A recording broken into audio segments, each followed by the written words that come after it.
Date of birth. My name is Robert A. Parton, Jr. My age is 71, and I was born on February 19th, 1945. Please tell me a little bit about your background and your parents' background and how you came to Deerfield Beach. Okay. I was a teenager, young teenager at the time. It was 1960, and my father and his brother, my uncle, Charlie Parton, developed Deerfield Country Club. And that began in 1959. And it was a thriving organization back then and for many years thereafter. What do you remember about your early childhood in Deerfield? It was like any other childhood. I had a lot of fun, played a lot, made a lot of friends. It was easy to make friends when we first moved here. People were just coming to Florida, and there was a big explosion of population back in those days, and everybody was interested in making friends as quickly as they could. So I've made some friends that are many times lifelong friends still today. What did you do as a child on your off time after going to school? I had a friend, Steve Nowatka, who's a very popular guy in Deerfield Beach. He and I were best of friends, and we would go water skiing almost every afternoon. Out in the ocean? No, in a place called Bonnie Lock. There's a group of canals back there that we would travel. Steve had a boat, and we had a lot of fun for many, many months and years. And what kind of other things did you do besides water skiing? Well, I would attempt to play golf. Over the years, I got to be fairly decent at it, but in the beginning, it was kind of a rough stretch. And your father developed Deerfield Country Club. My uncle, primarily. Your uncle. Mm-hmm. Okay, so tell us a little bit about that country club and growing up in the country club. Sure. Well, the club wasn't open when we moved here. It was being built. The clubhouse was being built, and the golf course was being laid out, and the areas of fairways and tees and greens, and then the grass was planted, and a lot of trees were left. That was one of the nicest things about the development early on, that they didn't have to remove a lot of trees. Before it was a country club, it had been a number of things. It was orange grove at one time, or a citrus grove of some sort, and I understand that there were cattle grazed there at one time. That made my uncle happy because he thought with the cattle out there, it'd be a lot of fertilized ground. But it turned out that they had to plow a lot of that up, so fertilizer was a big part of making that a reality. Tell me how long it took to develop the country club. Probably 2.5, 3 years. Okay. When I ask you a question like that, if you could say, just respond to my question with more of a clarification, because they're not going to hear me. Oh, I see. So what you could say, if I say, how long did it take to develop? It took so many years to develop the country club. Okay, great. Okay. How long did it take to develop the country club? Well, it took about 2.5 or 3 years to actually develop the country club, to get it to a place from where they started to when it had a grand opening. And how many, tell me about how many people decided and the excitement that built around the opening of this. I'm assuming it was the only one in town. Well, definitely it was the only country club in town, and one of the few in the area at the time. It was quite an exciting time for Deerfield Beach, and the dignitaries and business people were quite thrilled that there was a country club there. And it was amazing to me that there was a line of people trying to join the country club. There became a waiting list very, very quickly. At its peak, there was about 300 members and several more, perhaps 50 or 60 more on a waiting list at any given time. So it was quite a popular attraction. And it wasn't a championship course? It was not a championship course. It was called an executive course. A championship course is a par 72. Deerfield Country Club was a par 62. It had no par 5s, and about 9 par 4s and about 9 par 3s. And tell me a little bit about its location. Well, in the beginning, it was kind of out of town. It was probably a half a mile west of Dixie Highway at the time, but back then, Deerfield, Hillsborough Boulevard in Deerfield was only a 2-lane road, 1 lane in each direction. And it went out to 441, but that was kind of the end of the world at 441, it seemed like. it was a dream of my uncle that at one point that road would be widened, and of course, obviously, it was. It was quite a distance, not in length, but in attitude from where Dixie Highway and Federal Highway was. And Dixie Highway at the time was really the center point of Deerfield Beach, unlike Federal Highway today. Tell me a little bit about the businesses and your association with that part of town. Sure. The center of town was off of Dixie Highway. That's where the police station was and where Deerfield Builder Supply was. That was the Home Depot of its time, Deerfield Builder Supply. So all of the building materials that were needed to build the country clubhouse were purchased through Deerfield Builder Supply, and that was right at the center of town. City Hall was just a whisker away, and so Hillsborough Boulevard and Dixie Highway was the hub of Deerfield Beach back in the late 50s and early 60s. And I understand that there was a club, a black club that was on Dixie Highway called the Diamond Club. Can you tell me a little bit about that? Yes, back in when we first arrived, there was a club in Deerfield Beach called the Diamond Club, and it was on Dixie Highway, just south of Hillsborough Boulevard, a couple of blocks. And it was a pretty exciting place. I've honestly never been in there, but there was always a crowd in the evening and lots of advertisement for the kinds of entertainment that was going to be there. And it was quite a hopping and popular place back in the day. Do you know what went on inside? No, I don't know what went on inside, but from what the appearance was from the outside, with people having fun and laughing and going in, it seemed to be quite a popular place. Did it tend to be a large building, or what was the size of the building? Well, compared to other buildings on Dixie Highway, it was one of the larger ones, yeah. From Dixie Highway south to, say, 10th Street, it was probably one of the largest buildings on Dixie Highway at the time. A lot of activity. Tell me a little bit about other things that were going on in Deerfield at the time, or specific events that you remember.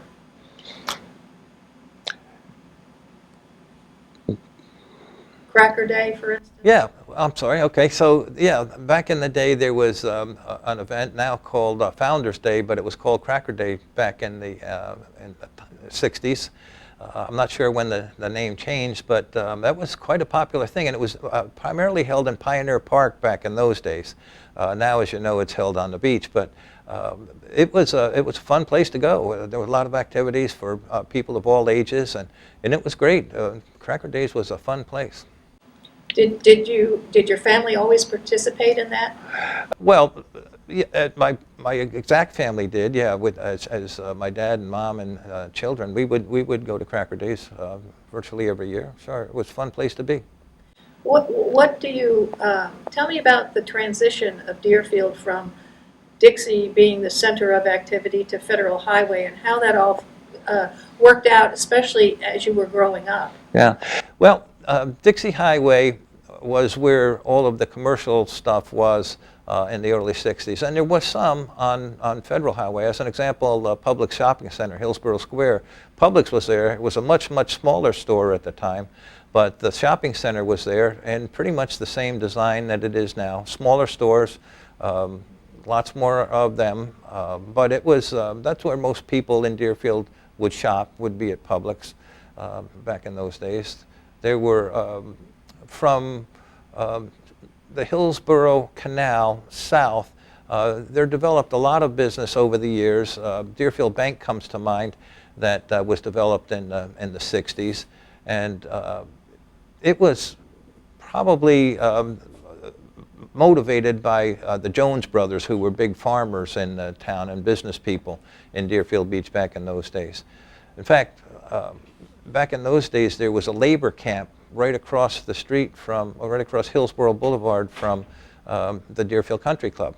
And there was a little store out front where the migrant workers would purchase their daily goods. They would buy their goods a day at a time, it seemed like. And I would always go over there for lunch. I worked on the golf course itself while it was still being built, and once it got open. And then once it got open, they moved me inside. I worked in the pro shop and helped in the dining room, and I parked cars, did a lot of things back in those days. Was there any big events that happened at the country club? There was always some kind of an event going on. As an example, the Kiwanis Club used to meet there for many, many years. I'm a member of Kiwanis today because of the people I met back then that were members of the Kiwanis Club, and they kind of took a mentorship over me and helped me become a community volunteer for most of my life.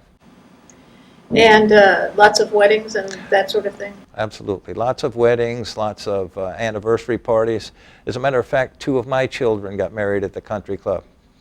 That was in the 90s. Great. And I'm sure they have photos that they would like to share with us. Well, we have lots of photos, that's for sure. Lots Okay, for sure. Okay. What kind of stores were on Dixie Highway? Well, that's making me think now. The kinds of stores that were on Dixie Highway were mostly catering to the African American community on the west side of Deerfield, on the west side of Dixie. On the east side of Dixie were city halls and a bunch of little stores. There was a furniture store called Deerfield Furniture. Actually, the son of the owners of Deerfield Furniture became the first golf pro at Deerfield Country Club. So there was also a store called Hall's Hardware. It's a thrift store now, just east of Dixie Highway on the north side. The city hall was there, the police station was there. We had our own court system in Deerfield Beach, municipal courts. It was pretty well advanced for its time.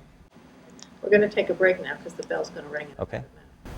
Am I doing all right? Oh, you're doing great. Okay. Every time we interview somebody, even though I know the basics, we always hear a new story about the migrant store that was across the street, the little store. You know, I hadn't heard that before. Do you know anything about the dairy that used to be in this area? That was before my time. Okay. Yeah. I knew there was one, but that was before my time. I'm trying to find somebody that knows anything about that dairy. The store, by the way, was what is commonly called a company store. Yes. And what that means is that all the migrants went there. They had signing ability to, they named their unit number that they lived in and what they were purchasing. And it always ended up at the end of the week, they owed the store more than they earned. It was crazy, crazy. I don't know if I should go into that.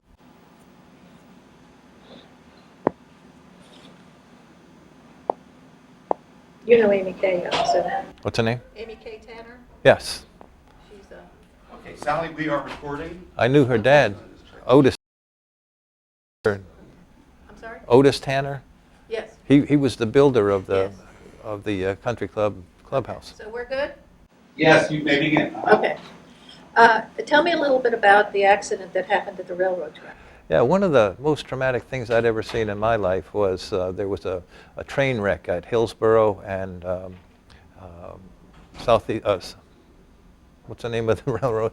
You can start over. Yeah. So one of the most traumatic things in my life was that there was a train wreck. A train hit a car that was trying to beat the train apparently across the tracks at the Seaboard tracks. And we heard this terrible screech, and it was the train trying to stop.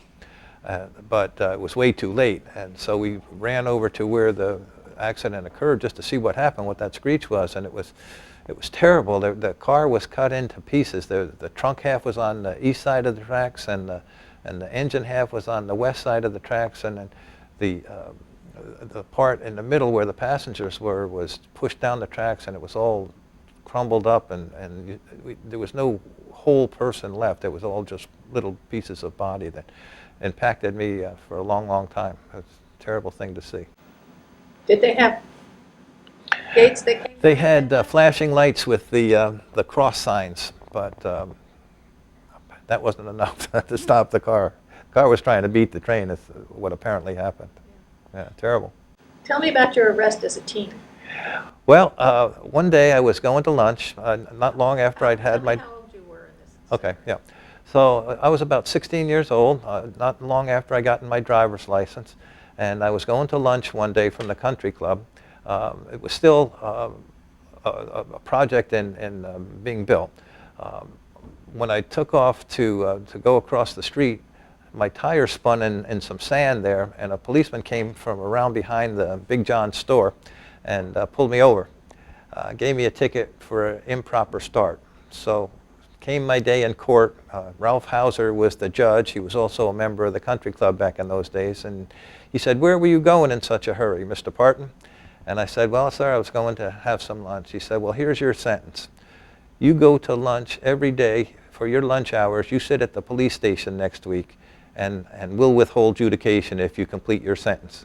So, of course, I did that, and it was good for me because I got to know several of the policemen as well back then. So it was a good event. Lesson learned. And tell me about meeting your wife. One of the great things, the greatest thing that happened to me was not too far from here. We're at Deerfield High School right now. Deerfield High School wasn't here at the time, and it was back in 1964, Christmas Eve, or the day after Christmas of 1964. I went to visit with my uncle, his girlfriend, and she had a babysitter. And that babysitter was named Donna. And I asked Donna if she would like to go out. And at first she said yes, and then when I called to confirm, she turned me down. But the truth is, she has been my companion and my wife for over 50 years, and we're still together. It was the greatest thrill of my life.